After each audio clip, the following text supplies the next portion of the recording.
Alors, l'histoire de France vue par les Britanniques, une vision souvent caustique.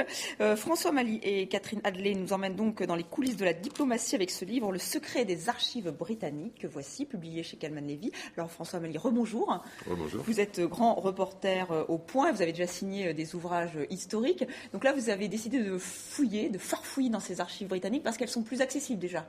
Ah, beaucoup plus accessible. Vous savez, les Françaises.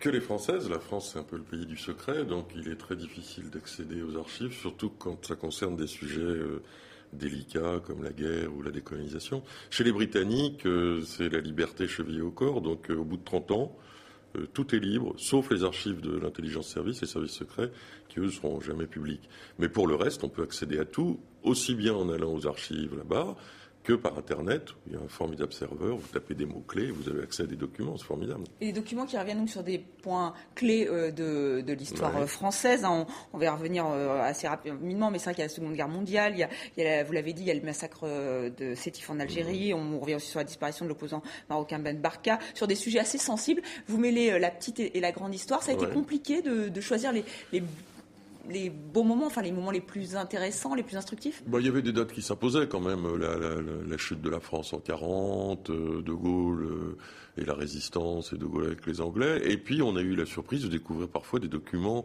complètement inattendus, soit des documents émouvants, je pense au portrait du grand agent du SEE qui a sauvé Stéphane Hessel à Buchenwald, ou des choses anecdotiques comme rendre la dépouille de Napoléon III pour rentrer dans l'Europe.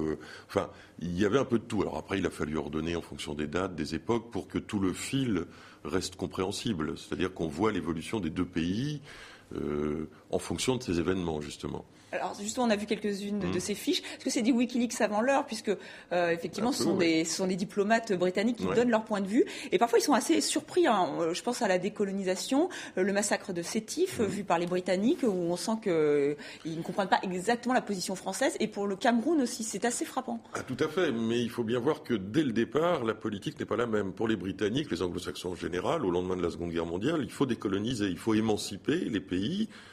Tout en gardant des liens avec eux, ce sera le Commonwealth. Les Français, c'est totalement l'inverse. Pour les Français, ces populations doivent être assimilées. Donc il n'est pas question pour la France de partir et de quitter ces pays, du moins les pays les plus importants, l'Indochine, l'Algérie. Et on va être battu parce que, bien évidemment, c'est pas tenable. Tous les pays, toutes les colonies s'émancipent et nous voulons les garder. Donc les Britanniques sont surpris en 1945 par la violence de la répression de Sétif. Il y a un rapport du consul général à Alger, John Carvel, qui est formidable, qui dit d'abord que c'était prévisible.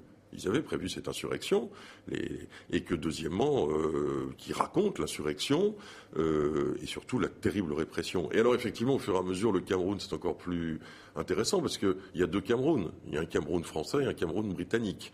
Donc la comparaison est très très simple. Il faut quand même savoir qu'au Cameroun, on a tué un opposant en Suisse en l'empoisonnant. On a fait véritablement une répression là-bas aussi terrible. Et les Britanniques, on en parle encore très peu en France, il y a des sujets tabous. Alors juste, c'est vrai que parfois ils sont sévères, puisqu'à un moment ils disent que les Français ne savent pas gérer les troubles indigènes. Là je cite une des déclarations, mais aussi ils sont très caustiques, ils sont souvent drôles. À un moment ils se demandent si le général de Gaulle n'est pas fou, même pour parler de François Mitterrand. Et alors il y a l'anecdotique, je reviens sur Simone Veil. Alors ça aussi c'est assez croustillant, c'est ça que vous avez choisi. Parce qu'elle est en visite, et alors on prépare toute sa visite, c'est aussi ça les diplomates. La diplomatie, c'est préparer.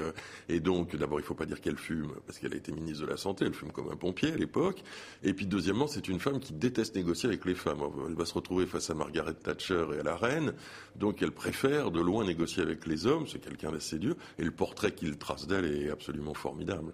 Et je vous invite d'ailleurs à le lire. Donc, merci François Mali d'être venu sur le plateau TV5, je rappelle le titre de votre ouvrage, Dans le secret des archives britanniques, aux éditions Calman Levy. Et c'est la fin de ce journal. Merci à vous de l'avoir suivi. Restez sur TV5 Monde.